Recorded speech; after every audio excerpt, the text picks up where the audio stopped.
Example 4, find a unit vector with the same direction as a given vector. A unit vector is a vector that is the same direction as another vector, but only has a magnitude of 1, meaning it's 1 unit long. And for example, consider this. And before I really consider that example, let me show you what's happening. So let's say you have any random vector, okay? So I'll just put on a vector here, and then I will draw a circle of unit length 1. And here's what a unit vector would be. The unit vector would be if this has a radius of 1 unit, as demonstrated here, a unit vector would be the vector that would go from the origin only to the spot 1 unit long. That's the unit vector there. So that's what we're looking for when we solve this, is we're looking for this unit vector. So how do we do it? Well, we divide by the magnitude. So for example, it says 3, 4. Now remember, this is x and y here. This is my x, this is my y. And remember, we always follow the relationship x squared or h squared equals x squared plus y squared. So to find a unit vector would follow this philosophy. You need the h to be 1. So how would I get 1? Well, I'd divide everything by h squared. So that's all you're doing here. To find your unit vector is you would just have this set up.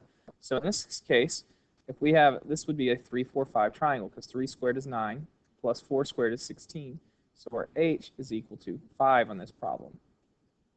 Right now here, so we don't get confused. So that would mean my h is 5. So what do? Well, we divide by our values.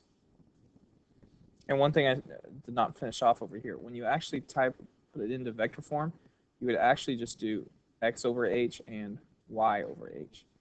So now that I have that, and we know what our h is here, we can come over and say the unit vector would be 3/5, 4/5. The reason being, if you did Pythagorean theorem on these, you would have 9 over 25 plus 16 over 25, which would be 25 over 25, which is 1. So this right here is our unit vector. Now let's try another one. So this time we have an x of 4 and a y of -2. So I'd go through the process of saying x squared plus y squared equals my h squared. So I'm going to have 4 squared plus -2 squared will equal our h squared. Well, 4 squared is 16, plus -2 times -2 is 4, equals my h squared. So h squared equals 20. Or if you took the square root, we could say that h is equal to square root of 4 times square root of 5. Now technically it should be plus or minus, but hypotenuse is always positive. And this would simplify to be 2 square roots of 5. That is what h is. So the unit vector would be 4 over 2 square roots of 5, comma, -2 over 2 square roots of 5. I'll first simplify, and then I will rationalize the denominator. 2 can go into 4 twice. Here the 2's just cancel. And so now, from having 2 square roots of 5, comma, this would be -1 square root of 5.